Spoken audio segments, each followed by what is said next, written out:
Hi, in this demo, we are going to use proxies with TOR networks. TOR is an open source implementation of the third generation onion routing that provides free access to an anonymous proxy network. Tor Onion encrypts user traffic by transmitting it through a series of onion routers. At each router, a layer of encryption is removed to obtain routing information. Then the message is transmitted to the next node. It has been compared to the process of gradually peeling an onion. That's where the name comes from.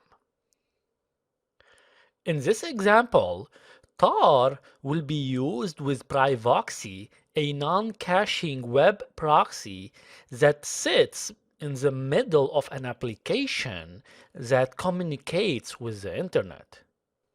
First, you need to install TOR. You can see that I already installed it before this demo. Once TOR is installed, you need to edit the proxy chain's configuration file. This file dictates the number and order of proxies that the test system will use on the way to the TOR network. Proxy servers may be down, or they may be experiencing a heavy load. If this occurs, a defined or strict proxy chain will fail. Therefore, you need to disable the use of strict chains by adding the # to comment the line. Next, you need to enable the dynamic chains instead. Now scroll to the end of the file. Here, you need to edit the proxy list section to ensure that the SOX5 proxy is present. Now save and close. Next, we need to start TOR service. To verify that TOR has started, we need to use the following command.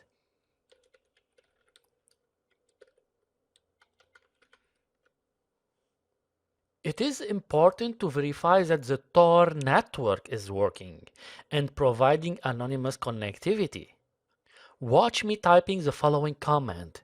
So what is going on here?